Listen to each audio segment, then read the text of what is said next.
Up to this point, we've covered a few very important topics. We've talked about bodies only in a file, we've talked about components, and 3 different main ways that we could create those components. And then we also talked about linked bodies or linked components, where we took our bracket file composed of 3 bodies and dragged it into a new file. So now we want to get into the big topic. The important thing here is multi-type design. Now this is a design that uses both bodies and components as well as linked components. So if we take a look at this example, we're ultimately trying to create our linkage system. We want to have all the motion associated with it, and we want to create a file that uses a bracket that is an external file, an externally linked file, as well as the components we created. So let's take a look at how we can do this. We'll go ahead and hop into Fusion and start with our components example file. Now, if you remember where we left off with this, we had added a few joints, we have some motion, and we grounded component 3. Now, I'm going to start by right-clicking and ungrounding that. So this means everything is free to move around. So I'm going to revert to a back position, and then I want to take our body 1 file, and I'm going to drag and drop that into here. Now, the position doesn't really matter too much, but I want to get it close. So I'm going to rotate this 90 degrees. I'm going to come over here, and if we look back at our original design, the PDF that has all of our dimensions on it, we can see what we're trying to create is this linkage setup. So we have a bracket here, and one up top. So as we're looking at this, this bracket will attach to this point.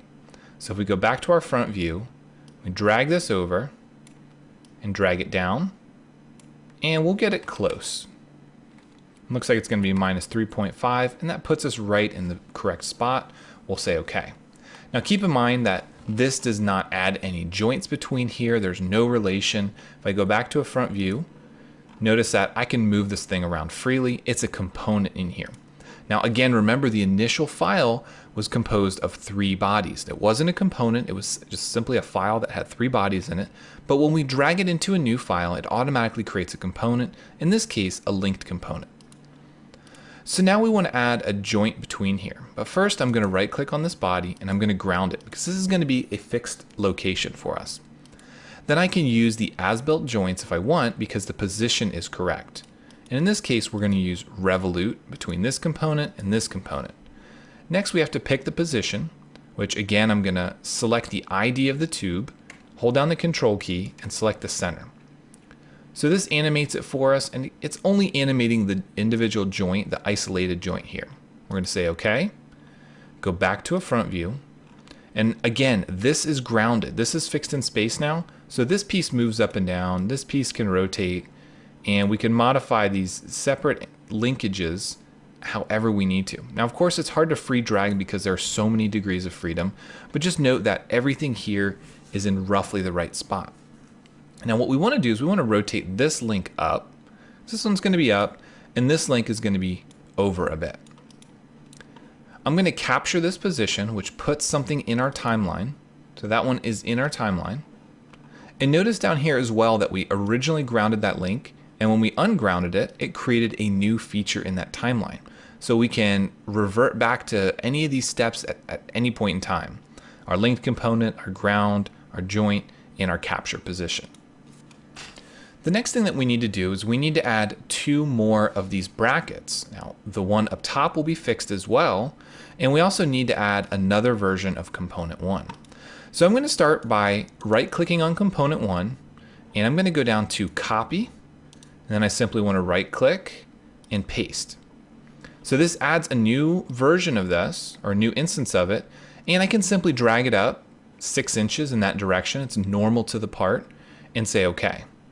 So I rotate this around. Again, I can use an as-built joint because it is in the right location, these 2.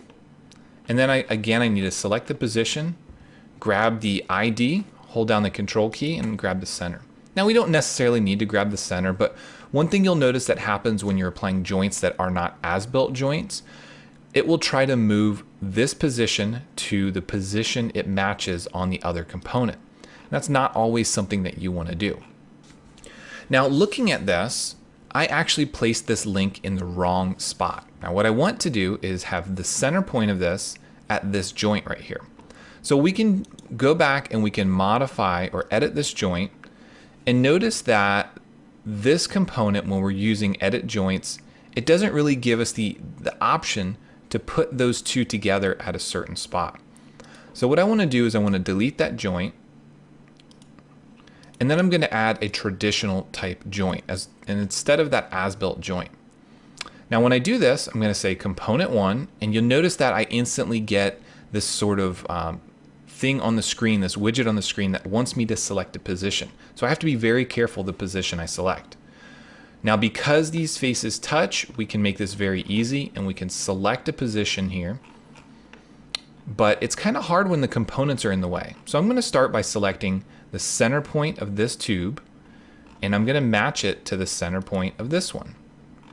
So it moves it, and again, it tries to put those 2 points together.